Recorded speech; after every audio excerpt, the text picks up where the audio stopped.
ভাই বাড়ি তো অনেক সুন্দর বানাইছেন, উপরে ফিটফার ভিতরে সদরঘাট নাকি? না ভাবি, ভিতরের রুমগুলোতে অনেক সুন্দর সিস্টেম করা আছে। বলেন কি, তাই নাকি? তা কি সিস্টেম করা আছে?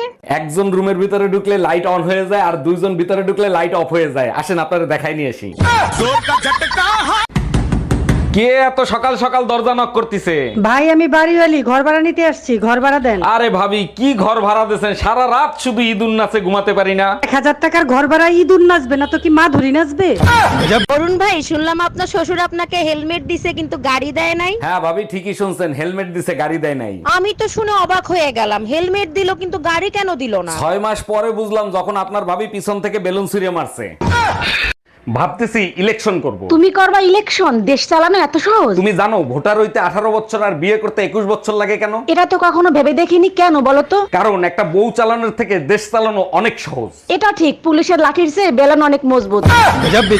এই মসজিদের হুজুর তোমাকে অপমান করছে কেন? কি করছো? হুজুরকে বললাম, হুজুর স্বপ্নে দেখি কোরবানির গরুগুলো সব জান্নাতে খেলাচ্ছে, আমাদের গরুটা কেন ল্যাংড়াচ্ছে? তারপর হুজুর কি বলে অপমান করলো? হুজুর বলে, ল্যাংড়াবে না তো কি করবে, গরুর এক ঠ্যাং তো এখনো ফ্রিজে রেখে দিছোস। অরুণ ভাই, রোমিও তো আপনার ভালো বন্ধু, আপনার গালিগালাজ করতেছে কেন? সব সময় বলতো আমার জন্য জান দিয়ে দেবে, এখন দিচ্ছে না। আরে ভাই, জান দিলে তো মইরা যাবে, তাতে আপনার কি লাভ হবে? আরে ওর জান চাই নাই তো, ও আপনারে জান বলে ডাকে না, সেই জান চাইছি। এই যে কাকে চাই, বাসার ভিতর ঢুকতেছেন কেন? আমার নাম রোমিও, অরুণদার সাথে দেখা করতে আসছি। উনি কি বাসায় আছে? না, বাসায় নাই, পরে আইসেন। আচ্ছা, অরুণদাকে আমার কথা আপনার কাছে কিছু বলছে? হ্যাঁ বলছে, রোমিও বাসায় আসলে ঢুকতে দিবা না, ওর চরিত্র ভালো না।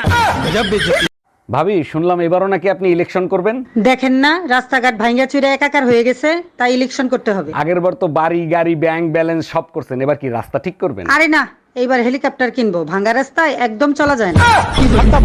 আচ্ছা, তুই তো অনেক বুদ্ধিমতী, তাই না? নিঃসন্দেহে বুদ্ধিমতী। তাহলে বলতো ওই ঝুড়ির ভিতরে কি আছে, বলতে পারলে ঝুড়ির সব ডিম তোর। আমার দেহি মাথা চুলকায়, একটু সহজ করে দে। আর এও যদি বলতে পারে ওর ভিতরে কিসের ডিম আছে, তাহলে মুরগিও তোর। বুঝতে হালাইছি, গোড়ার ডিম আছে।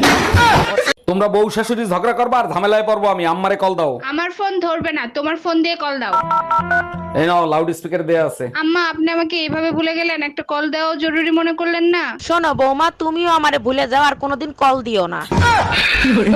আচ্ছা মারতাম না, তবে একটা কথা কই। আচ্ছা কথা মনের দরজা খোলা আছে, ইচ্ছা হইলে আমাই যাও। আমার নিভাগল ধরছে বাঙ্গা নৌকা দিতাম পাও তুমিও তো নিষ্ঠুর কেনে। শুনগো সীতাই, তুই চলো সাবেক লইয়া আর আমি চলি বিবেক লইয়া। বুঝছি তোর সমস্যাটা কিতা। তোরও বয়স হইছে, আমারও বয়স হইছে। বয়স হইলে কিতা বিয়া করা হারাম। ভাবছিলাম নিজের ছেলে হলে ছেলেকে ক্রিকেটার বানাবো, পরে ভেবে দেখলাম বাংলাদেশের খেলা দেখার সময় নিজের ছেলেকে গালি দেওয়া ঠিক হবে না।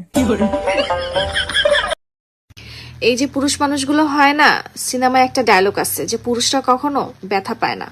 আসলে পুরুষরা ব্যথাও পায়, পুরুষরা কষ্টও পায়, কিন্তু সেটা কখনো প্রকাশ করে না। পুরুষরা নীরবে সবকিছু বলিদান দিতে থাকে, কিন্তু কখনো সেটা দেখাতে চায় না। সারা মাস পরিশ্রম করে মাসের শেষের বেতনটা এসে পরিবারকে দেয়, যাতে সংসারটা একটু ভালো করে চলে। আসলে পুরুষ মানুষ বিনা অভিযোগে, বিনা প্রত্যাশায়, বিনা কোনো চিন্তা ভাবনা ছাড়াই সবাইকে সবকিছু দিতে থাকে, কিন্তু কখনো চিন্তা করে না তাদের এই ত্যাগটুকু, তাদের এই ভালোবাসাটুকু, তাদের এই আবেগটুকু যে সবাইকে দিচ্ছে, কখনো সেটা ফেরত পাবে কিনা। আসলে পুরুষরা শুধুমাত্র ভালোবাসা ও সম্মান নিয়ে বেঁচে থাকতে পারে। আর আমি এটাও জানি পুরুষের সবকিছু তার চোখ বলে দেয়, শুধু তাদের চোখের ভাষাটা একটু বুঝতে হবে। গরু চুরি করার জায়গা খুঁজে পাইলি না, শেষ পর্যন্ত চেয়ারম্যানের গরু চুরি করতে গেলি। চেয়ারম্যানের বেড়া ভাঙলে আমার সেটা ভাঙিয়ে দেবে নে।